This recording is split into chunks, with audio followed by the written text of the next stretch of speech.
So good evening. Thank you very much to everyone who is here. I'm Alex Yaroslavsky, and today's talk is going to be mediation secrets every professional should know. So some of you may know that I am teaching a private course that I'm launching this September 7th called Mediation Fundamentals. And so I'll talk a little bit about this course at the end of this presentation, and feel free to ask questions. I will answer them after the end of the presentation as well. So to start with, as I'm just letting people in. So to start with, I am Alex Yaroslavsky. As some of you may know me, I'm a mediator, executive coach, college lecturer, and a former HR professional. What you might not know is that I am also a refugee, an immigrant, a third culture kid, and I've always been curious about why do people behave the way they do. And my curiosity started when we came to America. We came to Brooklyn, landed in Bensonhurst, and this is a picture of our first Thanksgiving in this country. And you can see behind me there's my family, and behind me there's a map of the United States where I'm learning the boroughs and the states of the U.S. And so this is a meaningful picture for me. And ever since I arrived here, I've been trying to figure out, well, how do Americans work? How do they think? How come people get into conflict? How is that different from the conflict in my own family versus other people's families? Why do some people are able to resolve them, and why do some people act one way and other people act in a different way? So this has always been a driving force for me, and it led me to my career.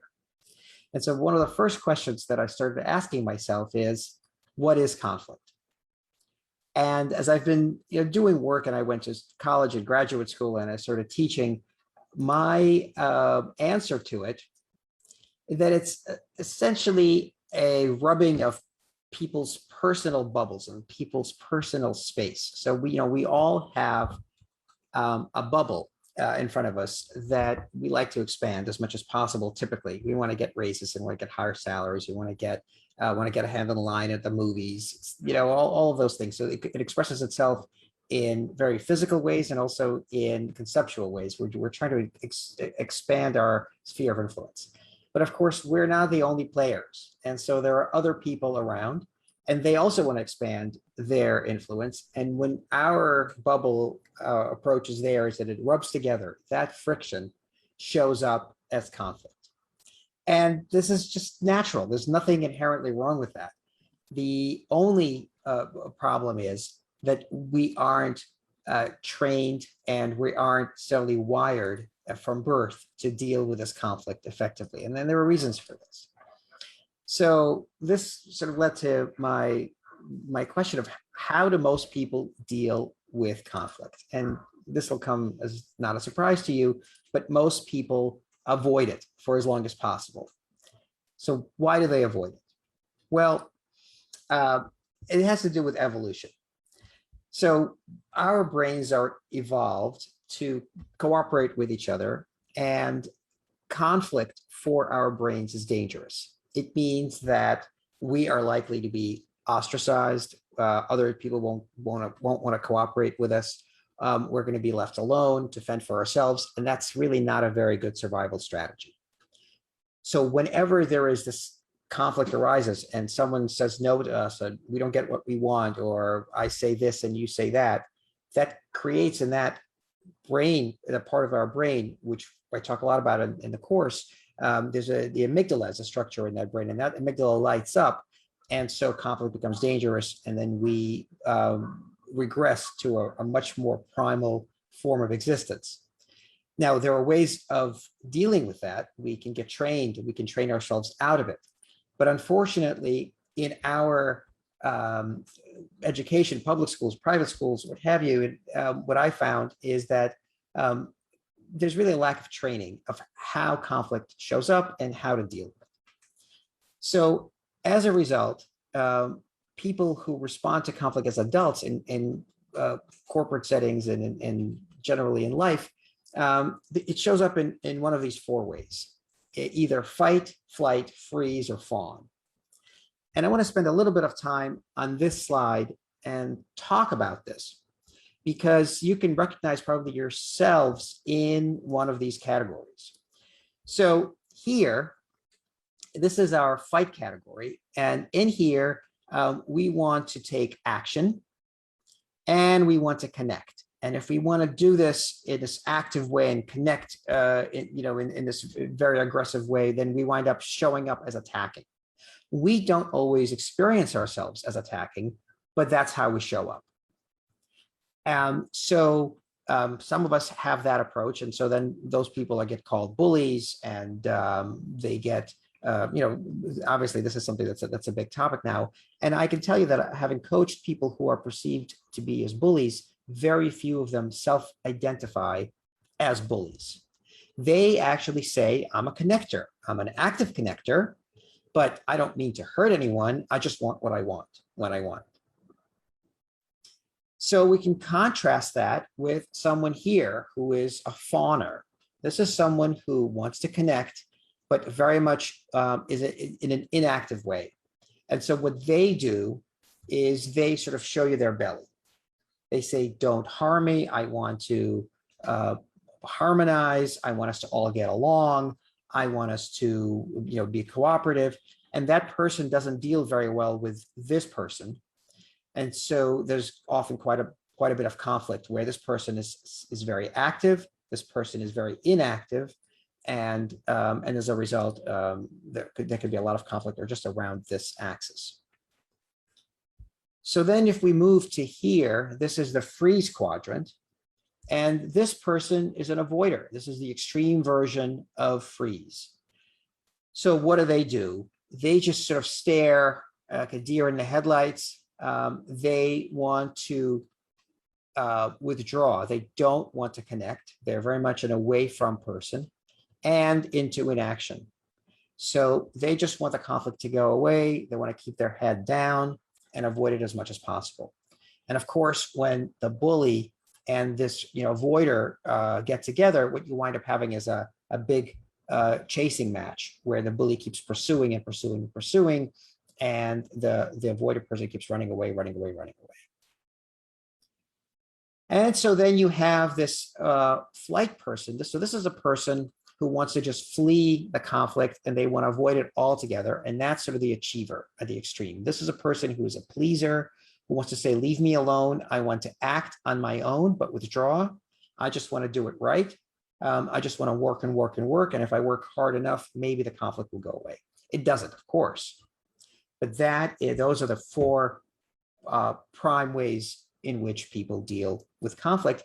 And you will notice that the top of the slide says the 4F trauma personality types, because in fact, this is how we process conflict trauma. This isn't particularly good, but it's just the best often we can do, because that's what we learn from our families. That's what we learn from society. That's what we learn as a winning formula. So it works for us as children, and then we wind up taking this on as adults. So I'd just like you to take some time and think about how you respond to conflict. Where in this quadrant are you? Or maybe you're not. Maybe you've actually figured out how to handle conflict in your own way. And how do you like to respond to conflict? How would you like to respond if you learned about it and if you knew how to handle it? What would be the best version of yourself responding to conflict from a place of strength, from a place of being grounded, and from a place of not having to do any of these things? You might be able to do any of them, but you don't have to as a means for survival. And so what would it mean for you to be more conflict competent? So the next question I ask is, why does the same conflict sound so differently from different perspectives and from different people? So here's what happens. I'll give you an example, and then we'll explore this as a case. So Pat and Sam are coworkers working on a project for their manager. While Pat is on vacation, Sam finishes the project. Now Pat becomes upset and then stops speaking with Sam. So what happens? If you speak with Pat and you speak with Sam, you're going to get very different stories about what happened. So why is that? One way of looking at that is to look at the sources of conflict. And this is a model that I came up with just from my work with a variety of clients over the years. So one source of conflict could be what I call analytical and practical. This has to do with rights and interests, some externalities and risk, money and other terms. So this is where, as Debbie writes, right, Sam thinks he's being helpful, and Pat didn't like it. Yeah, right. So this is a question of rights and interests. So one person would say, Sam would say, I just wanted to be helpful. It was my right to do it. I'm also working on the project. It wasn't my fault. There were some externalities. My boss called and said, can you do it? And I thought Pat might get upset, but I had to do this. If there were partners, then maybe they could talk about money in terms, saying, who gets the share of this client? If you're on vacation, what does it mean? That's sort of this green circle. Overlapping with the circle is the notion of relationship and connection. So it's not just about whose rights and interests are at stake, but also this idea of trust, communication, and intent and impact. So with Pat and Sam, possibly trust is broken. So that Pat thought that Sam would wait, that Pat would be on vacation. It's a legitimate thing to be on vacation once a year. And then Pat went ahead and broke trust. Maybe it's a question of communication. Maybe Pat said something that led Sam to believe that it was okay. Maybe there was not enough of communication. Maybe one assumed that everything stops while I'm on vacation, and maybe another person assumed something else, like if you're away, then I get to fill in for you, or have to fill in for you. And of course, there's always the issue of intent and impact. So the intent often from every person I coach is always positive. I've never had someone who had a negative intent, but the impact is often negative. And that's due to communication issues, trust issues, and other issues. Then there is this third piece, which is nature and nurture. That's what I call it. And this has to do with neurodiversity and life experience. Our brains are different, and we process the same information very differently. Apologize for the fire engine. So people's brains are wired quite differently, and neurodiversity is a term we talk about when we talk about exceptional brains, whether exceptional in one direction or another. People who perhaps have autism have very specific skills that enable them to perform certain tasks much better than others. But on the social aspect, they may have trouble understanding context. And so they may take things very literally when someone else means it figuratively. So that's an example.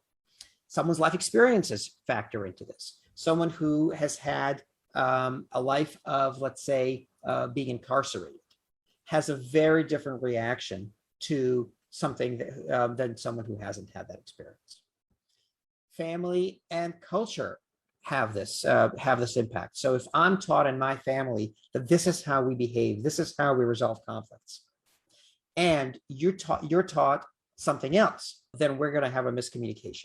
And then similarly, they have beliefs and values, which we're going to talk about next. If I have a set of values, whether I've inherited them from my parents or from my community, or I've come up with them myself, and our values don't line up, then we are very likely to have a conflict, even though we're dealing in the same situation. So let's move forward now. They'll talk about these morals and values and how come our values may differ, and what does it mean to have a difference in values. And this comes from the work of Jonathan Haidt, who wrote a book I highly recommend called The Righteous Mind. And so out of his concept, I've created a sort of a deck of 6 cards, if you will, and I use them as metaphors for what Jonathan Haidt is describing. So one of the values that people have is a tension between care and harm. And I used my favorite movies and TV shows for this.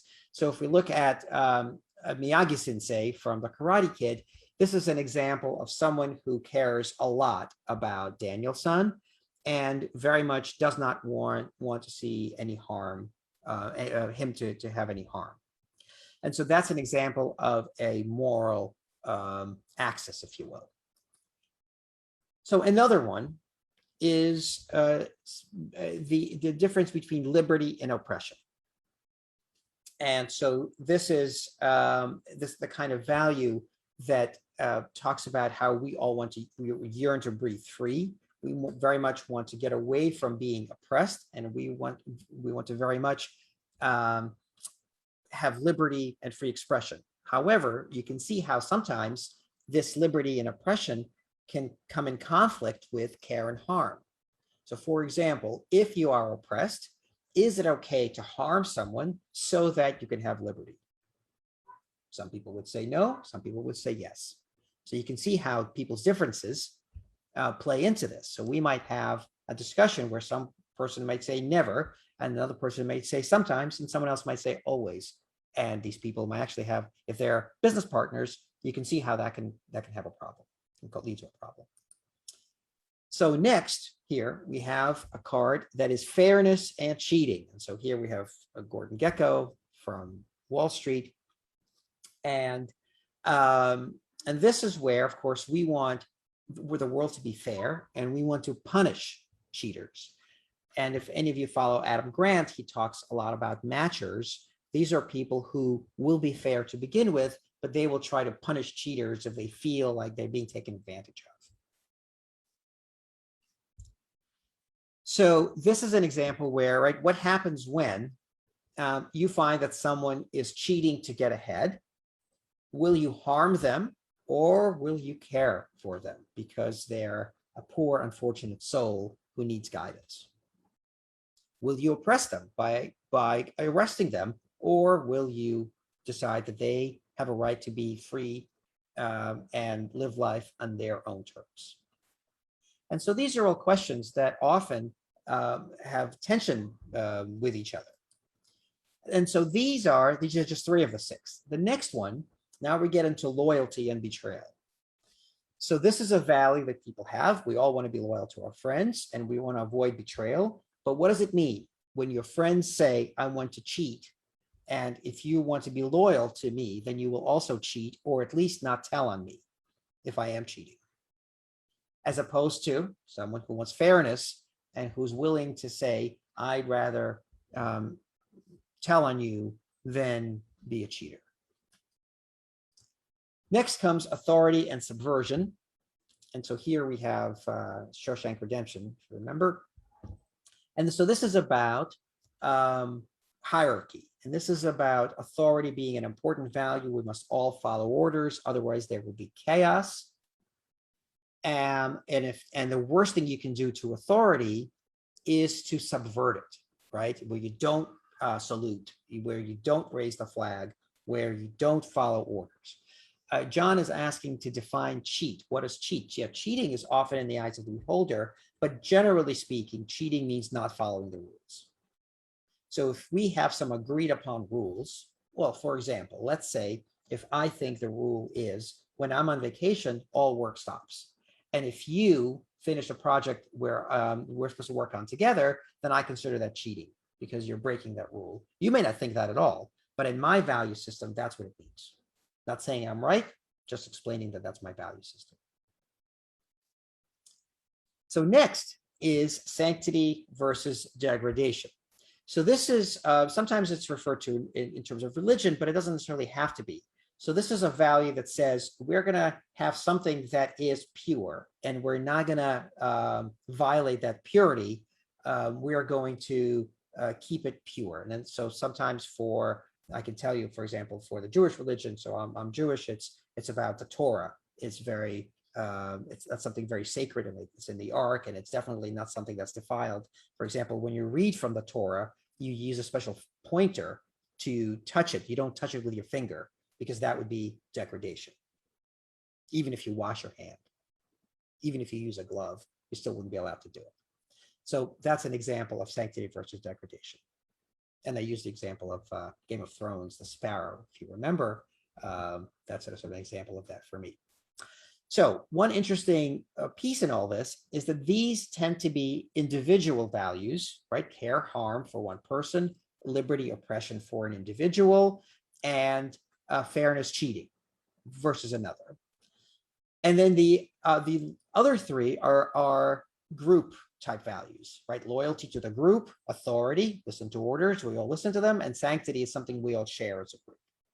And you might also recognize these as being aligned with liberal and conservative values, which would explain why the reds and the blues these days don't get along very well.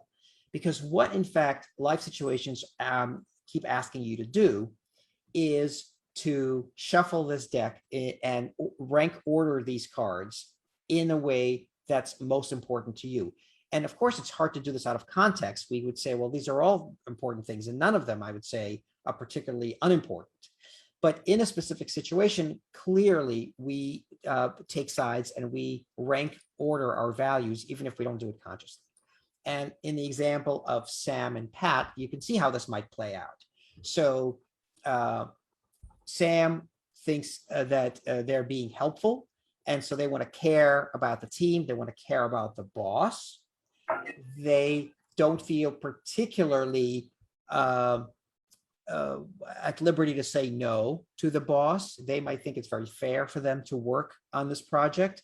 And the question of who are they loyal to? Well, Sam may be loyal to the team or to the boss, whereas Pat wants Sam to be loyal to them because they're the ones who are working together, right? Then there's the question of authority. I'm sorry, my boss said, hey, when is this going to be done? I felt the pressure to do it, especially because I happen to be one of those achievers who wants to run away from conflict. And if I work hard enough, then conflict, well, I'll be able to avoid it.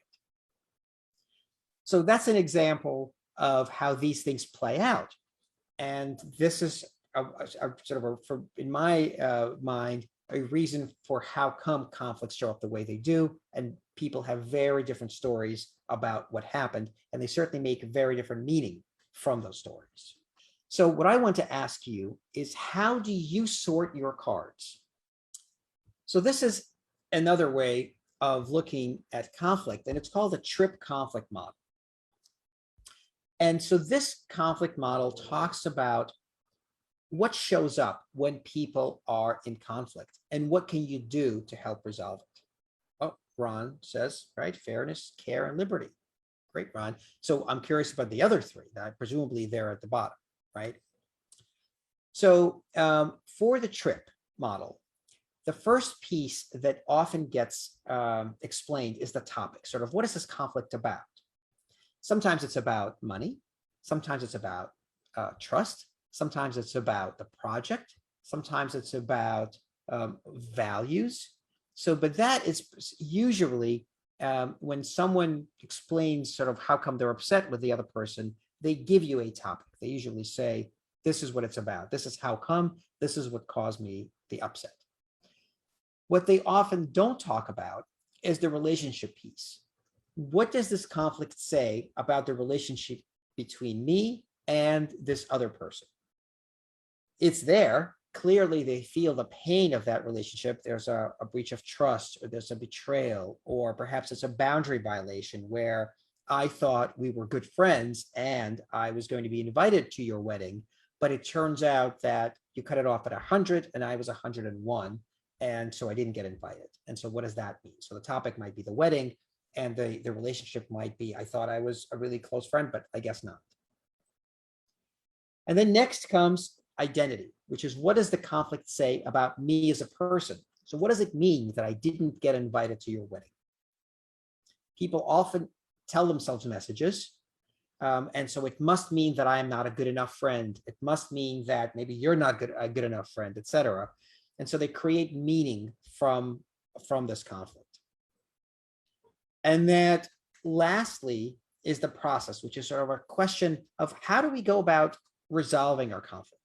What do we do? Well, one thing to do is never to speak again. Another thing to do is forget about the whole thing. Another thing to do is to speak just you and me. And another way to do it is to involve a third person in this. And so this is typically, this relationship and identity piece is the realm of the coach. So if you're a coach or you've been coached, this is typically where coaches work. This is typically where the mediator works on the process. And this is where usually the client is on the topic. So the client knows about their story. The coach typically helps with the relationship and identity.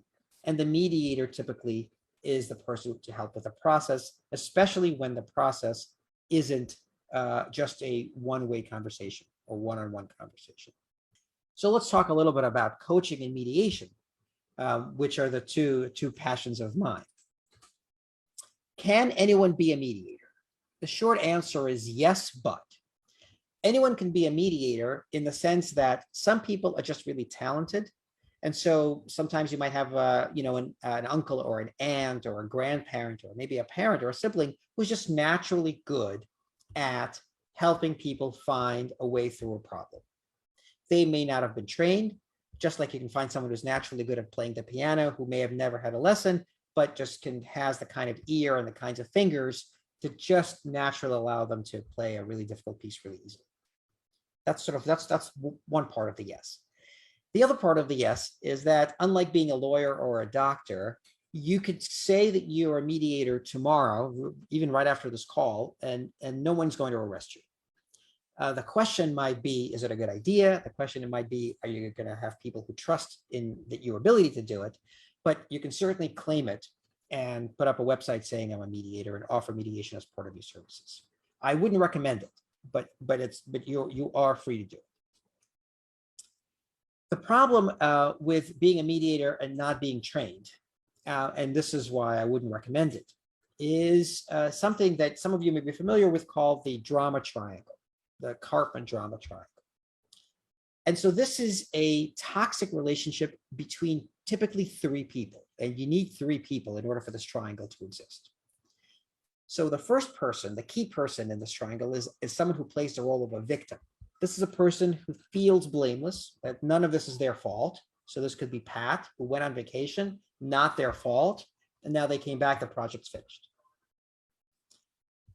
Then there's also the persecutor. This is the person whose story is, I am right. And this might be Sam in this case. So Sam was at work. Sam wasn't sipping margaritas somewhere on poolside. Sam was at work and finished the project.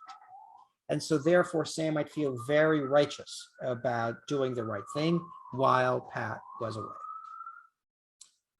And then next, this is the key part of what's required in the drama triangle, is the rescuer. And this is a person who tries to do the right thing, who thinks I'm good, and sometimes really gets a lot of joy and a lot of power and authority from being in this role. And this could be the manager. And so both Sam and Pat then go to the manager and tell the manager about what a problem the other person is for them, why they're not a good team member, or if not the manager, they might enroll other people in this and say, oh yeah, do you hear about Sam? Do you hear about Pat? I can't believe them. And this happens all the time. And so a person who tries to be a mediator without training often winds up being hijacked into this rescuer. And this is a big problem. First of all, it's disempowering to these people. And secondly, it creates a big problem for the person themselves. And here's why. I just saw today on a listserv I'm on where someone is asking for resources for a client who's a manager who has an open door policy, who really wants to hold on to that policy, but is really struggling because now that person is being flooded with people complaining, often complaining about other people. And so that's the classic example where this person just doesn't know how to deal with all kinds of conflicts around, doesn't know how to empower the people. And all they do is then wind up being a receptacle for them, and they become the rescuer for that moment of each person who tells the story. And by the way, often each person feels the role of the victim. So Sam might feel being a victim because they were blamed unnecessarily for their transgression. Pat will feel a victim because Sam did something against their interest. The manager might feel a victim because now they're hearing from both sides and they don't know what to do. So people can definitely play musical chairs with this triangle, but the triangle itself is a toxic system and definitely not good at the workplace. So what can you do about this triangle? Well, you can turn it on its head And you can get rid of these roles. So a trained mediator will bring skills and process to this. And out of these stories, we'll create story A and story B. A mediator will allow both Sam and Pat to tell their stories. Notice I didn't put names here because both of them will feel victimized, and they'll say that the other is the persecutor. Everyone is always good and the protagonist in their drama of life. It's always the other person who's the problem. And so the mediator is a person who knows how to hold that space so that they don't side with one person or another, but they make them both feel heard, listened to, acknowledged, and not judged. And that's key to the skill of a mediator. And that is something that actually in the course, I spent quite a bit of time on, talking about how do you do self-management so that when you show up to these people, you show up at your best, being able to hold space and being able to be this person for them and not this person. So what's the process of doing this? The first step of this process is the past. So as a good mediator, an important skill is to find out what happened, what each of the stories is. And as you're doing that, you're thinking about the deck of cards, you're thinking about Trip, you're thinking about the 3 circles. So what's going on here? Is one person really practical and analytical, but is the other person a relationship person? Is that the issue? Are there pieces of values? Are there pieces of neurodiversity in this? So what's happening? So as a mediator, you're listening to the story and you're also integrating all of this to have a little bit of a field of what's happening. The people who are speaking don't know this. They're way too busy just explaining their side of the story, because for them, that's a relief to be able to express it. And so as a mediator, you're certainly making them feel understood. And there are certain things you say, and there's certain things you don't say, because you don't want to give the impression that you're aligning with one or the other. And while you're doing that, you're also listening for lots of things.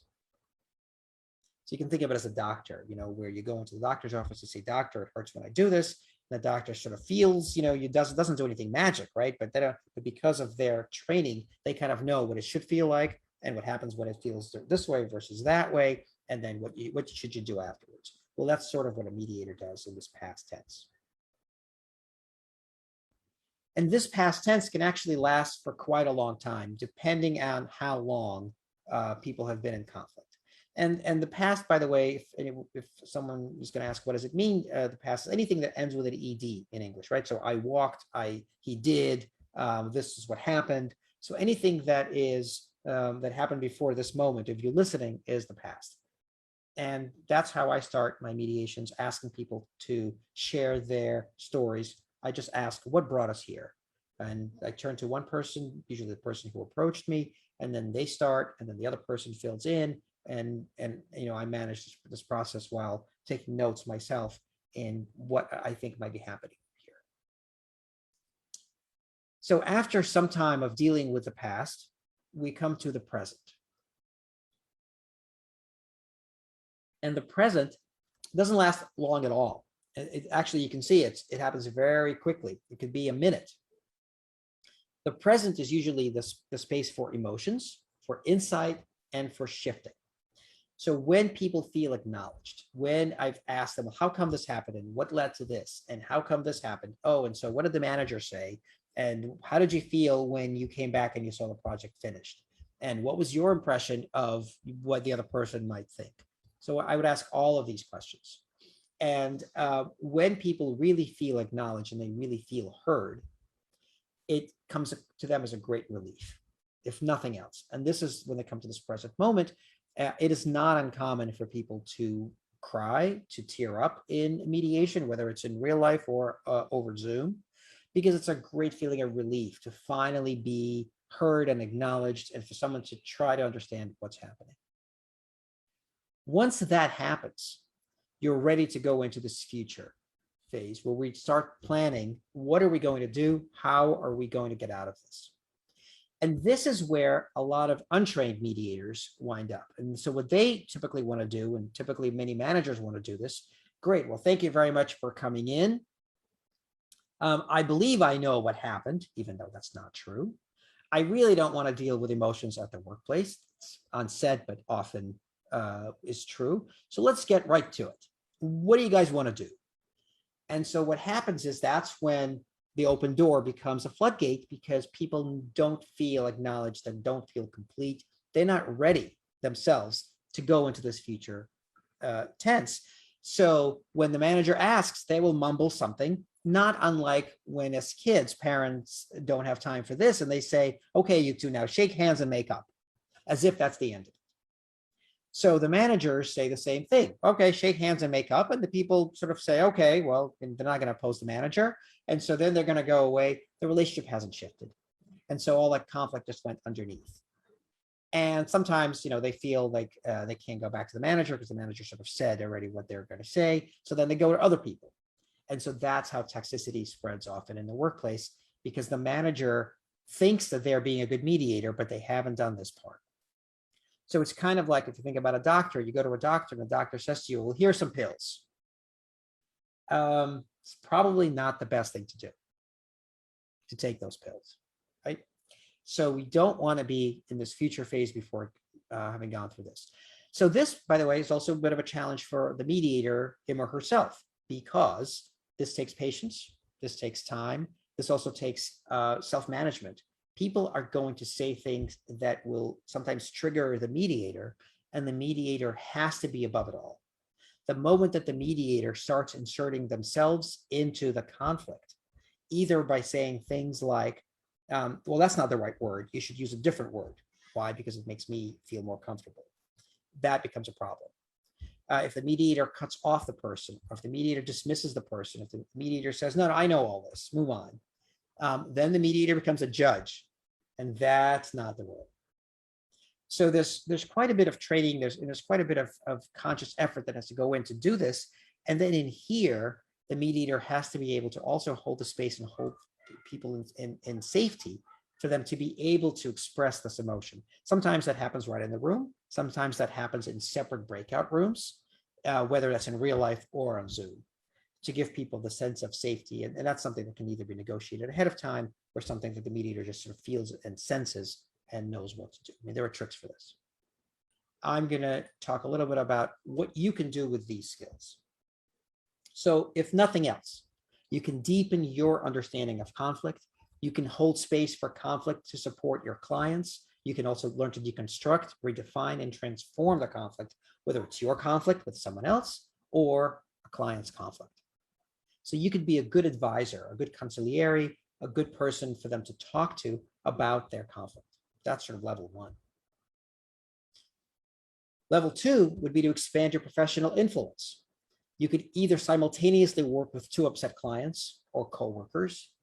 You could work with a wider range of problems and clients, because you're able to hold space at a much bigger level. You're able to deal with a greater variety of conflicts, because you will have had the training to be able to sit above it and hold that space. And when I say above it, I don't mean sort of looking down on the people, but I mean that it doesn't bother you. You're outside of that bubble, and you're creating that bubble for the people who are currently in it, with compassion and with direction and with purpose and with a sense of being grounded, because you know what you're doing. So I will talk to you now a little bit about what the course is and what we're going to cover in this course, so you have a sense of what it might be like if you're considering taking the course. So the week 1 in the course, right? So the course is being taught on Tuesdays and Thursdays. And in week 1, we talk about, introduction and conflict overview. And then we talk about the brain, triggers, and self-management. So when I showed you that slide in evolution, we go a lot deeper in that session about how come that is, how come the amygdala does what it does. In week 2, we talk about the mediation funnel that I showed you and how to prepare for the mediation. And then on Thursday, we talk about the opening statement, which is what do you say at the beginning of that funnel to create a space for the participants to maximize the chance that they'll actually be forthcoming. Then in week 3, we talk about the past, what the elements of the past are, what should the mediator be doing during this time. And then we start with a role play, and we actually do quite a few role plays. which then goes into session 7 of week 4, where we talk about present and future, and then we do another role play in session 8.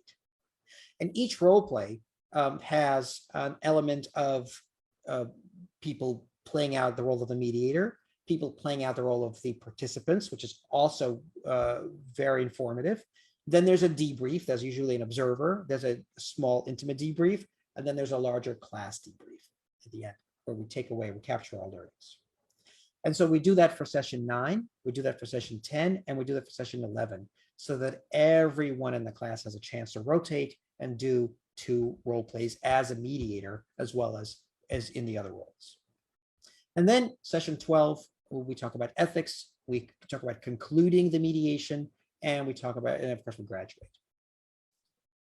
And so for those of you who are coaches, this qualifies for 24 continuing coaching education units, 16 core competency, and 8 resource development. At the end of the course, you get a certificate with your name, and you get an electronic badge, which you can then display on your LinkedIn profile, on your social media, on your website, which links back to a credential. So that when people click on it, they actually know that you didn't just put this up, but it actually means something.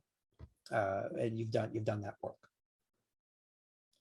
So this is where I'm going to pause my comments, and I will promise those of you who registered a 25% discount. And so here it is.